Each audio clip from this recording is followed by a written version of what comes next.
ভারতীয় জনতা পার্টি এমন এক পার্টি যে একটু সময় নেয়, তার জন্য ধৈর্য হারালে হবে না, একটু সময় নেয়। এতগুলো স্টেটে বিজেপি রাজ্য চালাচ্ছে, একটু সময় নিয়েছে, তাদের সবাই কুপকাত। লাস্ট কুপকাত হলেন দিল্লি সরকার। তো এখন জানি আপনাদের মধ্যে একটা অনিশ্চয়তা চলছে, এখনো পুরোপুরি কমিটি গঠন হয়নি, প্রেসিডেন্ট হয়নি, সব সময় একটা সময় আছে, নির্ধারিত সময়। এই তো আমাদের নতুন প্রেসিডেন্ট, পুরনো প্রেসিডেন্ট বসে আছেন। এটাই চেয়েছিলাম, এটাই চাই, যারা নতুন যারা পুরনো তারা সবাই একসাথে হাত মিলিয়ে কাজ করুন। আমি একদম স্পষ্ট কথা বলছি, আমাদের জিততে হবেই। ও পারবেন কিনা হাত তুলুন, এসব আমার চাই না।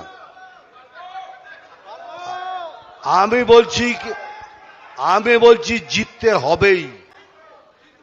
তার কারণ হলো একটাই, বাংলাদেশ তার ট্রেলার দেখিয়ে দিয়েছে। যদি না জিততে পারেন তাহলে পশ্চিম বাংলা থেকে হিন্দু বাঙালি বলে কেউ থাকবে না। দেখুন, অন্য পার্টির হিন্দুরা কি করবেন তা করবেন আমরা জানি না, কিন্তু বিজেপির হিন্দু বাঙালিরা থাকবে না, এটা কিন্তু মনে করে চলবেন। কারণ এরা তৈরি হয়ে বসে আছে কি আবার যদি জিতে আসি করে দেব। সেই জন্য কিছু না ভেবে জিতুন। আমার ওকে পছন্দ হয় না, সেটা জেতার পরে করুন, কিন্তু এখন পার্টিকে জেতান, ক্যান্ডিডেটকে জেতান, তাহলেই আমাদের পক্ষে সব থেকে সুবিধাজনক জিনিস হবে। এটা কোনোদিনই ভাববেন না, এটা হবেই। এখন এনাকে প্রেসিডেন্ট করেছেন, কেউ ভাবছেন ওখানে বসছে ধর প্রশান্ত দাকে করলে ভালো হতো, কিন্তু প্রশান্ত দাকে যেই করবেন তখন বলবেন ধর চন্ডিদাকে করলে ভালো হতো। এইগুলো ছেড়ে দিন। যদি ইনি প্রেসিডেন্ট হয়ে থাকেন, সবাই মিলে একসাথে এনার পেছনে দাঁড়িয়ে একসাথে এক জোরে লড়ে আমাদের জিততেই হবে।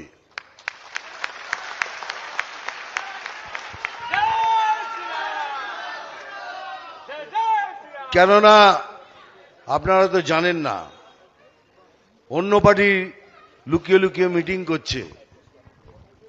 কি মিটিংয়ে কথা হয়, আমাদেরও লোক আছে, তারা সেটা আমাকেও বলে যায়, কিন্তু আজকের মিটিংয়ে এই কথা হয়েছে।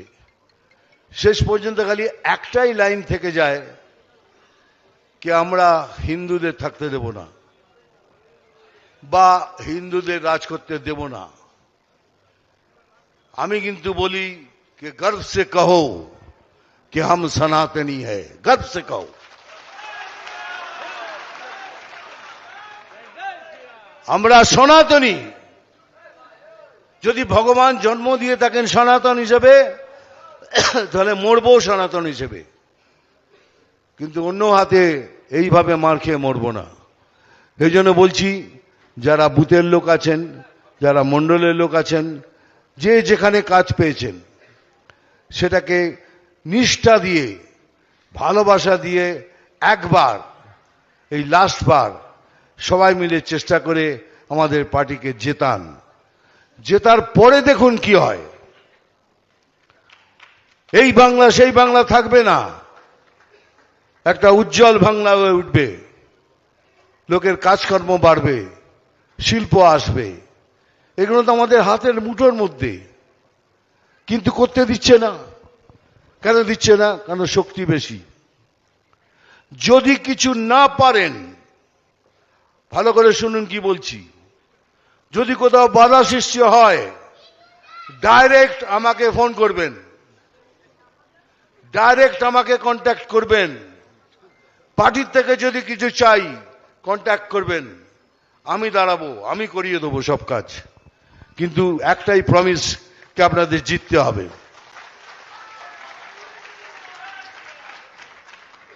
কেন বলছি এত বড় কথা? আমার পেছনে একটা হাত তো আছে, তা নাহলে বলবো কি করে? সে হাতটা অনেক বড় হাত। সেই জন্য বলছি যে বিনা দ্বিধায় আমাকে বলবেন, ভয় পাবেন না যে এটা যদি বলি তাহলে আমাকে ও বার করে দেবে। আপনাকে ও বার করে দেবে, তাহলে ওকে আমি বার করে দেবো, এ গ্যারান্টি দিয়ে বলছি। যদি সত্যি কথা বলতে আপনাকে সাজা দেয়, তাহলে একদম নিশ্চিন্ত থাকুন, সে সাজা সেও পাবে। এত বড় কথা বলে গেলাম এখানে। নিজেরা কেউ ভয় পাবেন না। একবার জিততে গেলে একটুখানি লড়তে হবে, একটু সাহস দরকার। সেই সাহস নিয়ে সবাই মিলে একসাথে ঝাঁপিয়ে পড়ুন আর জিতিয়ে দেখান। এটাই আপনাদের থেকে অপেক্ষা করছি। সবাই ভালো থাকবেন। জয় হিন্দ, বন্দে মাতরম। চলো চলো, সব ছবি তুলে নাও। হয়ে গেছে, চলো।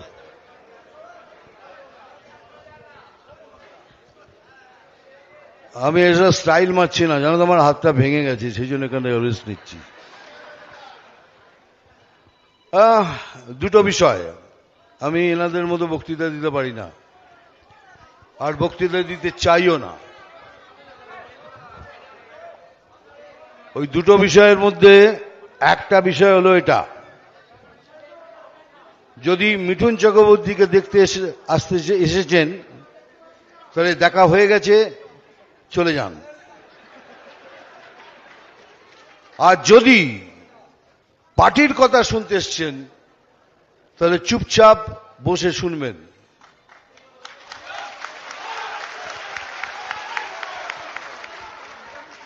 এই যে হাতে এইগুলো নিয়ে ঘুরছেন, কি করবেন একবার ভেবে নিন। কি করবেন ভেবে নিন। তোলা হয়েছে? এই যে পেছনে ওরা দেখতে পাচ্ছেন না, ওদের চেঁচামেচি করছে। এই যে আপনার কথা বলছি। হ্যাঁ, সরা।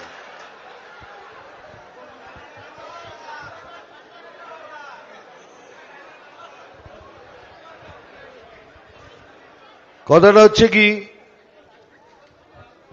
ভারতীয় জনতা পার্টি এমন এক পার্টি যে একটু সময় নেয়,